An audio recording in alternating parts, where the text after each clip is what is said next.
department. I want to again echo Texas' words of welcome, whether you're in this house or whether you're viewing online. Thank you for the gift of your time.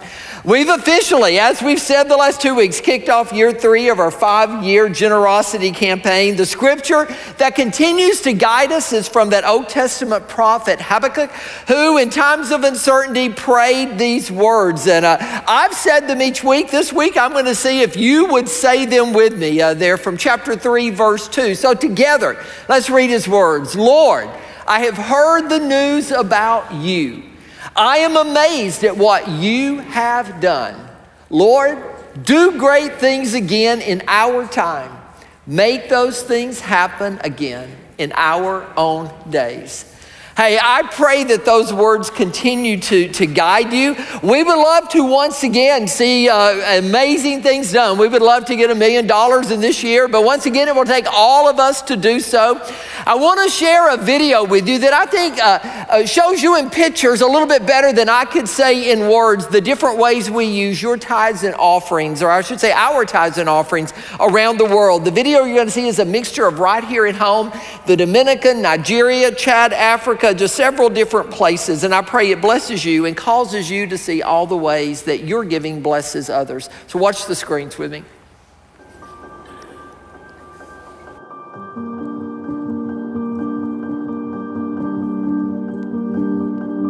So, hey, what time did you guys get here this morning? 4:30 a.m. 4:30 a.m.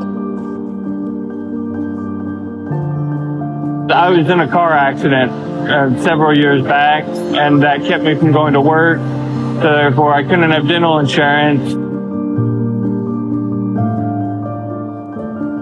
Vincent, I want to ask you, when's the last time you've seen a dentist? I don't think I ever seen a dentist. Never seen a dentist? No. There were over 500 people already waiting for us. As I speak right now, they are listening to some of our Nigerian dentists tell them about how to brush their teeth, how to use toothpaste, how all of that works. Most of them have they've never owned a toothbrush. So while that seems strange to us, it is fascinating to watch them as their eyes open and they hear the word brush. It's just fascinating to see people learning things for the very first time in their life. Matthew 25 says, "When the Son of Man finally arrives, blazing in beauty and all his angels with him, he will take his place on his glorious throne. Then all the nations will be arranged before him. Then the king will say to those on his right, 'Enter, you who are blessed by my Father.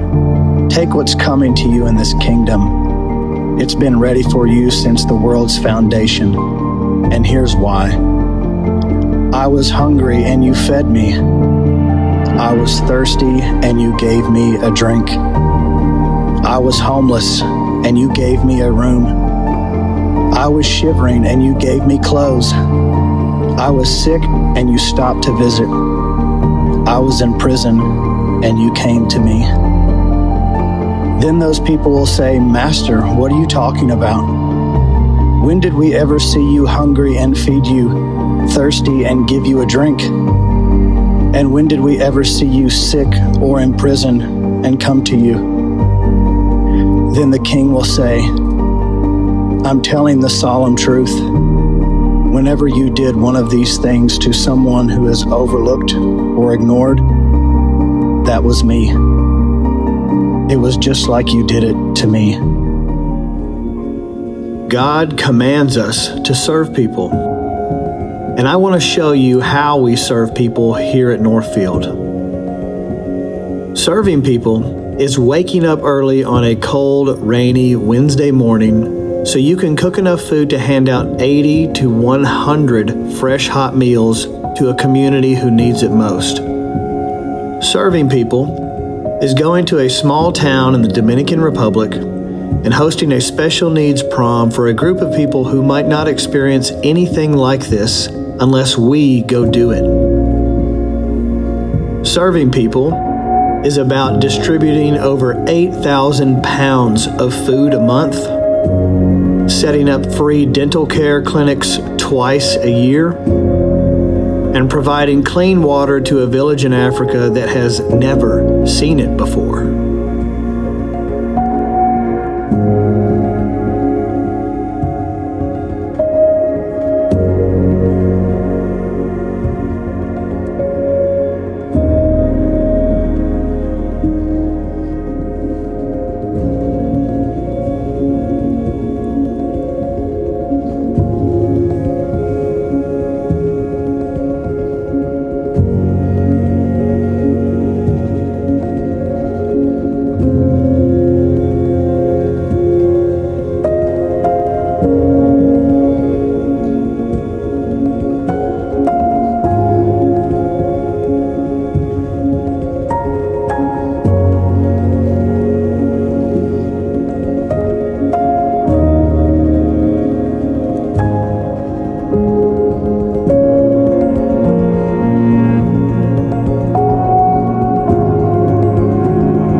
Hey, well, help me welcome John Harris to the stage. 5 months on the job, John, and hey, what I love seeing just kind of a blend of everything that our tithes and offerings help. But that where we ended on the video was 2022. Now, a lot of that was just from last year, but that school part, 2022, with all the kids coming out, and part of our greater offering this year is going to expand that. Tell me a little bit about the school and why the need for expansion. Right. So we have almost doubled our registered kids for this school, going from 1,700. We'll be in that 1,500 range probably once we get into 2026. But we desperately need 2 more school buildings to make space for these kids. This is the only place these kids can go to school in the area. Most of these families are not Christian, so this Christian influence is pretty heavy for this area. And it's something that Hope Springs is leaning more into in 2026 specifically, because we have done a lot of work in Chad done a lot of work in Nigeria and Niger, but we need to make some space for these new accommodations in Chad. Well, I loved watching, we were still in a school building then, 2011, looked like less than 100 people, and then now over 1,500 kids a week. And I was asking Lee just this last week, where do they go to school if we don't have this? And the answer was they don't. They go to farming, they go directly out in the field, which then limits what they can do even further. So that's kind of around the world. So when you wonder what part of your greater contribution is going for, it is to expand that, to invite more children in. We're able to feed all the kids that come at least once a day. And then there are dormitories. If you could see kind of beyond those buildings, there are dormitories where the kids that come that can't walk there and then walk home in a day will stay for the week. And then at the end of the week, go back to their respective homes. So much of what you do comes for medical care for them, helping, educational supplies, and that's just in one area of the world. That's in Chad, Africa. But hey, bring us back home and let's see what Sumner Center, I see John and Jackie out here, they're a big part of that, along with so many others, but I think the first slide is our food box program. Tell me what's happening in there. So the food pantry is probably our most active ministry at the Sumner Center. From inception until today, these numbers reflect that 573,706 meals given. Over 13,000 families fed, 200 plus volunteers, whether that's packing on Mondays, preparing for our fourth Saturday of each month where we hand out generally around 176 boxes of food just at that day. Sometimes we'll distribute anywhere from 30 to maybe 50 boxes a month in office. We're around 8,000 pounds of food a month is about where we are with that. And 2 opportunities, both every other Monday packing and then the fourth Saturday going out and handing out. So they just contact John at NorthField Church. John at northfieldchurch.net, and I can connect you with Jackie and John over here, and they can put you to work every other Monday packing boxes or handing boxes out on the Saturday giveaways. And then we got a hot food meal kind of program going. Tell us about that. So Kevin and Penny Rudisil, they call it, there's a few different names. There's Casserole Corner, and Loving Our Neighbors is kind of where we're sitting with that today. Every Wednesday, we give out anywhere from 80 to 100 meals. It's the same lot that we set up with for our food giveaway days. And then we also have people that are handing out like diapers and wipes, cleaning supplies, things of that nature. We're going to try to keep that stocked at the Sumner Center as well and add that to maybe a recurring thing every Wednesday. And if you want to get involved with that, I can hook you up with Kevin and Penny, and they can get you started in that too.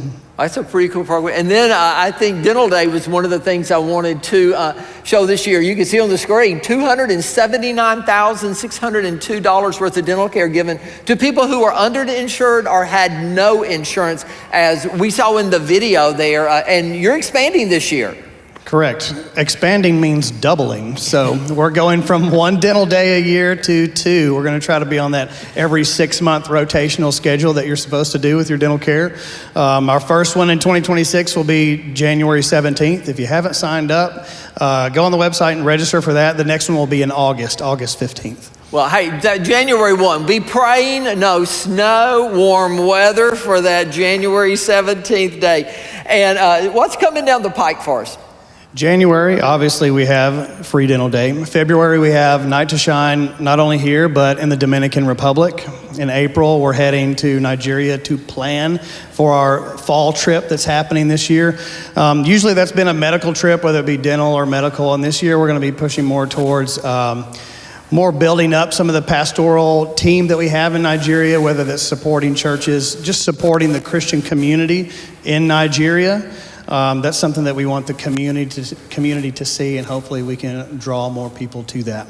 Well, I am excited. You know, that church family, that doesn't even begin to touch the homes we've repaired here, the homes we've repaired working with Appalachia Service Project. We're going back there, an adult trip in April, and then again, an adult student trip in June, July timeframe.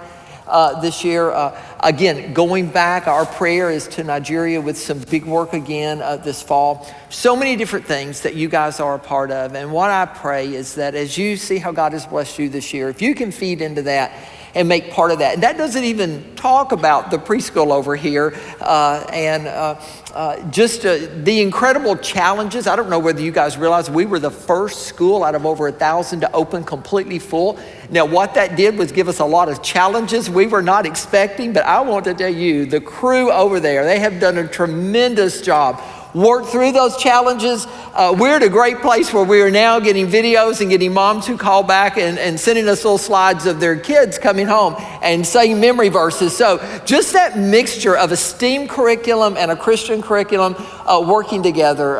Thank you for what you do. I want us to pray, but I want us to thank you one more time for and thank all of you for helping make it possible through your tithes and offerings. Father, I thank you that you give us wisdom, that you give us vision, that you give us people and resources. And Father, until the day we sit with you, I continue to ask that you help us feed a hungry world, that you help us bring water to people who have none. I ask you, Father, to continue to help us bring healing and medicine to places where it's scarce. Father, right here in our own community, whether that's food, whether that is dental care, I pray that you will continue to let us be the salt of the earth, the light of the world, that we will reflect you in all that we do. And all of God's people in the name of Jesus said, amen. Hey, thank you, John. Hey, I am excited. If you've ever wanted to know how you can give at NorthField, we have these at the doors every week. And on the back, it has a list of 5 different ways, from in-person, text, mail, online, and even stock. So if you're holding on to that Apple stock and you're ready to let go of it, hey, Lisa can help you out with that. And then one last thing before I dive into the second half of Mighty God. This coming Wednesday is Christmas Eve. I remember as I reflected back this last year, our very first one when we were at a middle school at Knox-Stoss Middle School, December 24, 2011. It fell on a Saturday that year. Our church was only 2 years old. We were about 100 people meeting in the cafeteria, and we came from a faith tradition that historically had not done Christmas Eve services. And so we were wondering if anyone would show up, primarily because we scheduled it at 11:30 at night. I'm not sure why we did that, but that is what we did. And but show up, wow.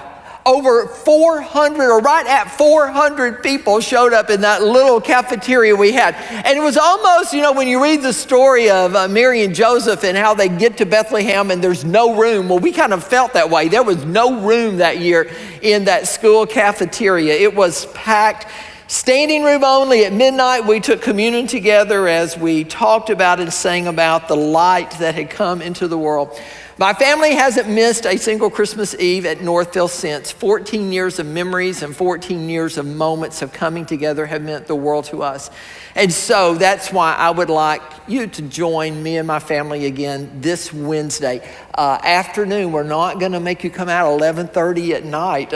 We've got 3 services, 3 o'clock, 4:30, and 6. So I would encourage you to pick the one that works for you and your family and come celebrate the little baby who grew up to become the Savior of the world. I hope that you and your family can make it. We're going to dive back into part 3 of our journey, Hope Has a Name. As we've said in the weeks past, Christmas really didn't begin in a manger. It didn't begin in Bethlehem. It began with a promise that God made to a man and his wife, Abraham and Sarah, that one day through their seed, all nations of the earth would be blessed. And long before there was a Mary or Joseph or a manger or an angel-filled night sky, there was a promise. And 700 years before the promise of Jesus arrived into the earth he had created, God was speaking that promise through the prophets that we find in the Old Testament. The one we've been looking at is Isaiah. In Isaiah's days, things were rough for the nation of Israel. They had split into 2. The northern kingdom was about to be conquered by the Assyrians. The southern kingdom seemed to be barely hanging on, and the brutal Assyrian Empire was rising. And into that, as you get to Isaiah chapter 8, in his book, Isaiah describes the mood of the nation. He says the people were in distress, that he calls it darkness and the gloom of anguish. And then, with nothing any better, without their circumstances changing at all, Isaiah opens up chapter 9 with a surprising word of hope to those who he had just said were in distress, darkness, and gloom. And the one word he says is nevertheless. Even though it feels hopeless, nevertheless. Even though it feels dark, nevertheless. Even though it feels like the nation is in distress, he says, nevertheless, there will be no more gloom one day for those who are in distress. And which begs the question, how? How is gloom going to give way to glory, as Isaiah puts it? Or how is darkness going to give way to light? How is distress going to give way to joy? Well, Isaiah is going to look 700 years into the future, down the road, and tell them, and I think tell us, not only how this is going to happen, but where the hope is going to come from. It's found in the prophetic verse that we've been looking at, Isaiah 9, verse 6, where Isaiah begins that verse with these words, "For unto us a child is born, to us a son is given." Last week, we looked at just kind of those 2 phrases, and we talked about what they meant, a child born and a son given. A child born would speak both to the gender of the child and the humanity of the child. The word Isaiah uses for child denotes that it would be a specific male child. And born would talk about how he entered the world. He would enter the world through a birth that was just as natural as your birth and my birth. He would be a baby who would grow up to cry, to laugh, to face difficulties and disappointments. But he he would not only be a child who would be born, Isaiah says he would be a son who would be given. A son given from heaven itself, born in Bethlehem, yes, but given from the throne of God. A child, Isaiah says, who will be both fully human and fully God at the same time.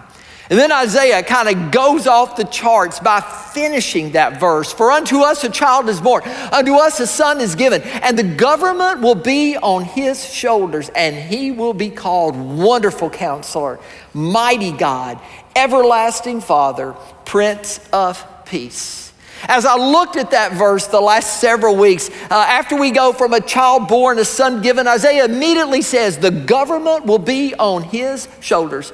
In their day, like in ours, governments seem to rest on the shoulders of kings and rulers. In our days, mainly it's presidents or prime ministers, CEOs, leaders, but leaders who can make both wise and unwise decisions. Leaders who can be influenced or intimidated. Leaders who can compromise under pressure or even panic when the going gets rough. Leaders who all will eventually leave office, either by their death, either by being voted out, or just by the end of their term. But what Isaiah, when he says that this child will carry the government on his shoulders, what he is saying is this child's rule will not rise or fall with public opinion. His authority will not depend on what the public votes of humanity have to say. His rule or his throne won't be shaken by opposing kingdoms, which would have been very encouraging to the people of the people of Isaiah's days, who were looking at the Assyrians opposing them. And he is saying this child's law will not be up for debate by any human on earth. Isaiah is saying this child will not carry the government for a term. This child will carry the government for eternity. This child will not take power. He already has power. He will not answer to voters. He cannot be elected in. This child will not be voted out. No coup can overthrow this child. No army can threaten this child. No crisis can shake him. The full weight of the government of the world will rest on his shoulders, not on ours. And he will rule, as John says, the Apostle John, with the perfect blend of grace and truth. Or as the Old Testament prophet Micah, that we'll look at in just a few minutes, says, the perfect blend of power and humility and justice and mercy. And because of that, Isaiah says this child will have 4 names that no human king will ever carry. His names will be Wonderful Counselor, Mighty God, Everlasting Father, Prince of Peace. Last week, we introduced the name Mighty God. The phrase Isaiah uses, if you remember, is El Gabor. El from the Hebrew word meaning God. Gabor, also from the Hebrew, meaning a strong warrior, a mighty champion. A Gabor in the Old Testament, there are several examples. David's mighty men, if you remember them, they were known as the Gabor of David, or the mighty men of David. Gideon's army, when he says Gideon had a mighty army, it was a Gabor army. They were mighty men, 300 mighty soldiers, brave enough to go against the entire army of the Midianites. Even giants like Goliath, they were called Gabor. They were the Gabor, the elite of the Philistines. A Gabor really was the elite. In our day and age, you might call them the Green Berets. They were the Navy SEALs, the Special Forces unit. But Isaiah, when he says this, he doesn't call this child just Gabor. He marries those 2 Hebrew words and he says, this child will not be just a warrior. This child will be God himself in human flesh. This child will be the God warrior. The child will be El Gabor, God who is mighty, God who is a champion, God who is a warrior, God in human flesh. And that part would have sounded good to Isaiah's audience. You know why? Well, they were looking for a king like that. They were expecting a king who would show up in the form of a warrior. They were praying for a political savior. What they were not doing was listening to their own prophets. What they were not doing was going all the way back to one of their mighty men that they would have called Moses. Jesus is often in the New Testament, compared back to Moses. Well, Moses didn't say that. You go against Moses. Well, Moses from the very beginning of the book of Genesis says this child will be born a seed, and he points back to a woman. A woman, he says, that will one day, the child coming from her, will crush the head of Satan. They are not listening to any of their prophets in doing so. And they are especially not expecting God to show up as a child born of a woman, especially a young, unmarried teenage mother. But the prophets kept pointing there. Isaiah 7:14, before the prophecy where we are now, Isaiah 700 years before anyone's heard of a virgin birth, says these words, the virgin will conceive and give birth to a son, and you are to call his name Emmanuel, which means God with us. Not God above us, not God watching us from a distance, but God right among us, right in the middle of their fear, of their darkness. In the middle of everything falling apart, Isaiah says the mighty God of Abraham, Isaac, and Jacob is coming with skin on. Not a mighty earthly leader to save you today, but a mighty God to save you forever. In the same days as the prophet Isaiah, the prophet Micah was speaking. In Micah chapter 5, verse 2, he gives a prophecy that a ruler is going to come from Bethlehem, but not just any ruler. He then makes this statement that the ruler is not only from Bethlehem, but he says this, whose origins are from ancient days, from eternity. He says a ruler is coming. And yes, he will come from Bethlehem. You sing the song, don't we? Or we sing it every Christmas. Oh, little town of Bethlehem. Because that's what Bethlehem was in that day. It was a little town. It was small. And as towns would go, it was unimpressive. And he says this ruler is going to come from a small, unimpressive little town. But then here's the part of the prophecy that would have really made them step up and take notice. A ruler who doesn't start in Bethlehem, but a ruler whose origins or beginnings, he said, are from ancient days. Meaning this child will not begin in Bethlehem. This child will not start at his birth. This child will not have origins or beginnings that can be measured on any earthly calendar. Every king Israel ever knew came from a royal line. They could trace it back here, trace it back there. This king, he says, will come from eternity. The child will not be just a ruler. This child will not be just a Gabor, not just a mighty warrior. This child will be God warrior. This child will be El Gabor, the mighty God who spoke both the world and time into existence. And then he says, and stepped into it. It wasn't that he was created at that moment. He always existed. He created time, created a world, and then stepped in to what he created. They, like us, have seen powerful rulers. They had seen Pharaoh, one of the most powerful leaders on earth. They had seen Nebuchadnezzar. They would see Alexander the Great, Caesar Augustus when you get closer to the days of Jesus. And we've seen powerful leaders, presidents, prime ministers, generals. What Isaiah is saying is this child is greater than all of them, past or present. This child will be called El Gabor, mighty God. El Gabor is not a temporary king. El Gabor is not another name to go down in the history books. El Gabor is the one who rules and writes history. He is the author of time, Isaiah would say, not an actor in time. And if you were Jewish and living in the days of Isaiah and you heard the words El Gabor or mighty God, you know what you would have heard? You would have heard about the mighty God that you have known. You would have heard and you would have thought about the mighty God, the El Gabor of heaven, who parted the Red Sea, and then like a fortress on either side, the people, your great-great-great-grandparents walked through on dry land. You would have thought about the Jordan River stopping in its tracks as you and your armies marched through to conquer Jericho. You would have thought about walking in a hot, rocky desert for 40 years and your shoes not even wearing out. You would have thought about the walls of a fortified city named Jericho falling flat, not because you had cannon slings or some mighty, ammunition, but because of an army who both trusted, shouted at the command of God. You would have thought about a young boy named David who stood before a Goliath with a sling and a stone and took him down. You would have thought about Gideon and his 300 mighty men routing the armies of the Midianites. You would have thought about plagues in Egypt. You would have thought about water from a rock, a God who speaks and water and worlds appear. That's the mighty God, the El Gabor of heaven you would have thought about. The same mighty God that the psalmist would write when he says, the heavens are clothed with splendor and majesty of mighty God. Psalm 50 speaks to the mighty God who summons the earth from the rising of the sun to the setting of the same. Psalm 147 talks about a mighty God who determines the number of stars and then each one by their own name calls them out into the night sky. And Isaiah says that mighty God is coming as a child. Which begs the question for them and I guess for us, well, how will we know him? How will we know? If that's the mighty God who is coming as a child, how will we know him when he gets here? Well, if you flip over to the New Testament, the Hebrew writer tells us, Hebrews 1:3 says that when this child comes, that he will be the radiance of God's glory. The mighty God that you thought about here, this child is going to radiate that in his life. And I love these words. He says, and he will be the exact representation of God's being. Colossians 2:9, Paul would say this, in this child, all the fullness of deity, all the fullness of God will live in a body.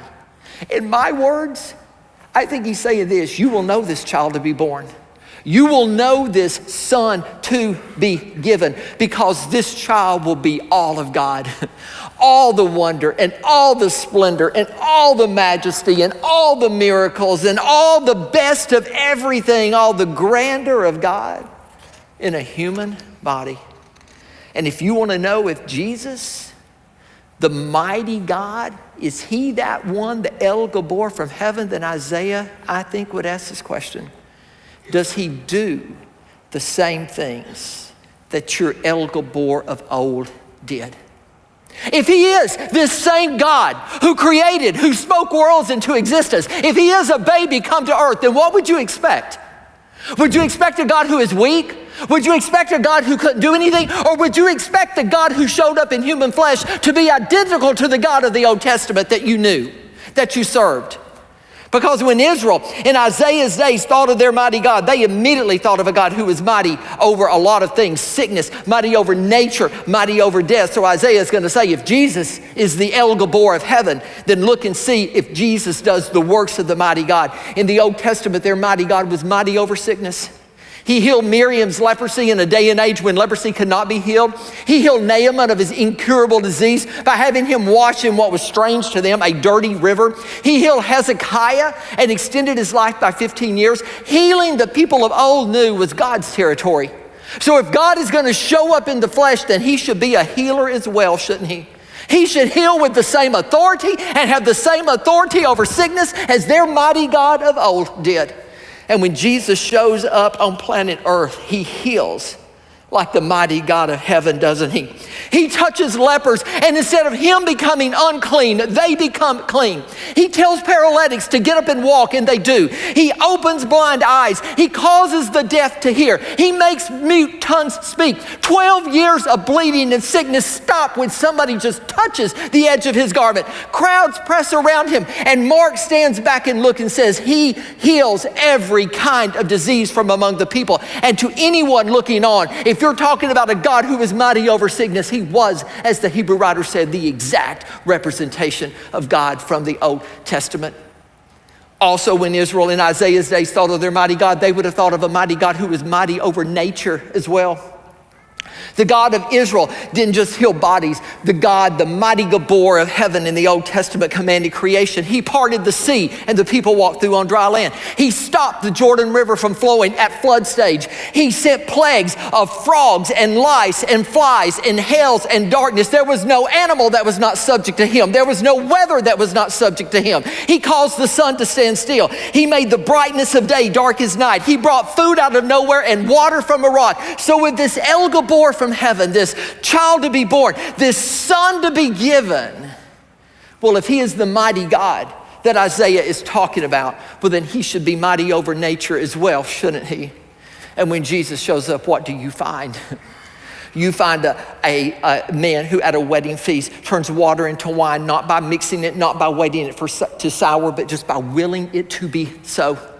You find that he multiplies 5 loaves and 2 fish into a meal for thousands, leaving more left over than what he started with. After a night of catching nothing, he tells his disciples, put your nets down on the other side. And the sea, which had given up nothing, gave up everything so much that their boats began to sink. He curses a tree and it withers from its roots. He stands on top of the water. He looks at the waves and he says, stop, and they do. He looks at the wind and he says, quit blowing, and it does. And even his followers in the boat stand back and look and say, who is this? Who is this that even the winds and the waves obey his voice? And the only answer is this God standing in our boat, this man. It's the same El Gabor from heaven that parted the Red Sea. It's the one and the same. He is the child to be born, the El Gabor of heaven. And when Israel in Isaiah's day thought about their mighty God, they would have thought about a mighty God who was mighty over death. Mighty over death. 3 different times in the Old Testament, we find people being raised from the dead through the prophets Elijah and Elisha. He raises the dead. So if this child to be born, this son to be given, well, if he is the mighty Gabor of heaven, then he should be mighty over death as well, shouldn't he? And Jesus shows up on planet Earth. And just like the mighty God of old, he will raise the dead 3 times in the New Testament as well. He stops the funeral procession of a widow who had lost her son, and he gives her son back to her. He stands in front of a 12-year-old little girl who has died, and he looks to her and he says, "Little girl, I tell you, get up." And he stands at the tomb of a friend who had been dead for 4 days, whose body had already started to decompose, and he prays into heaven, and then he shouts, "Lazarus, come out." And a man who had been dead 4 days, who had already started to decompose, walks out of a grave. But this mighty Gabor from heaven doesn't stop there. There is one more thing he is going to conquer, and it will not be the death of others. It will be the death of himself.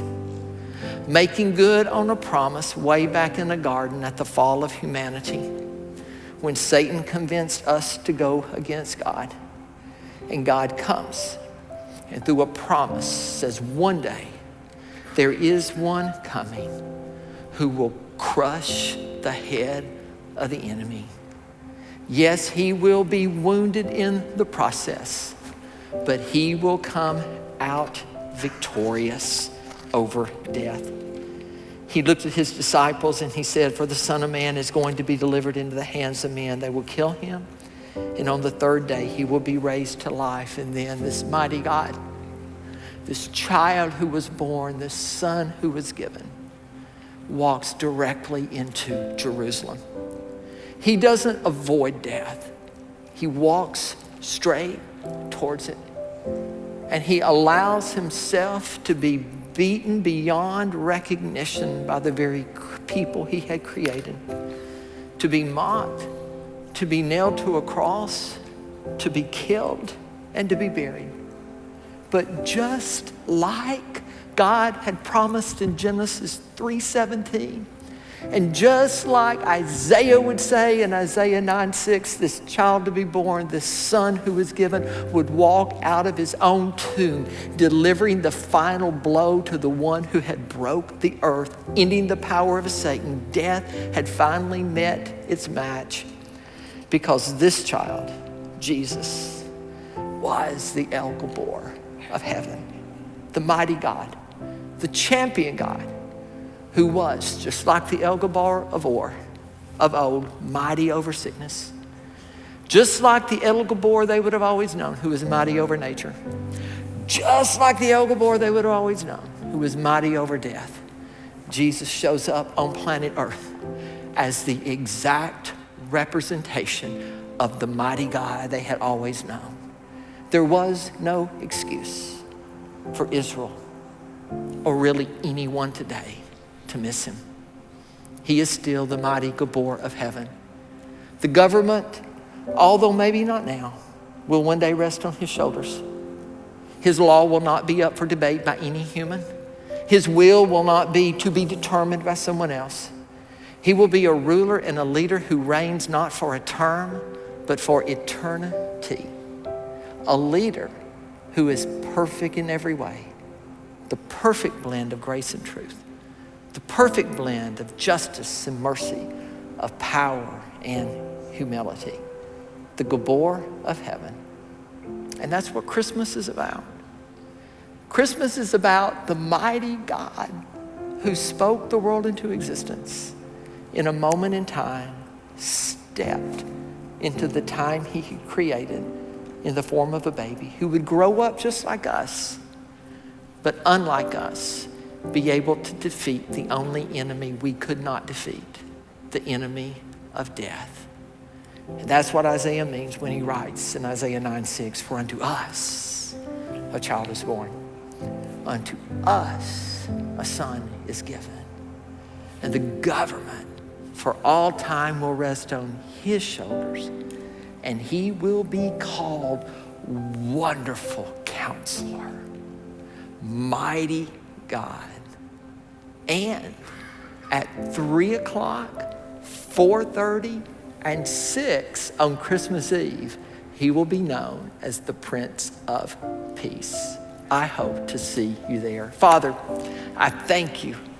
I thank you that you are not a God who is weak, a God who is frail, but you are a God, Father, who stood against the powers of this world, and you not only defeated it, you conquered it once and for all. I thank you for breaking the power of the one who tried to break us. I thank you for loving us. Father, I thank you that you are the El Gabor of heaven, who humbled yourself and became obedient to death, even death on a cross. Because of that, God has given you the name that is above every name, that one day at your name, every knee will bow and every tongue confess that you are our mighty God. And it will all be done to your glory and in your name. And all of God's people said, amen. I hope you have a good week. I'll see you Wednesday.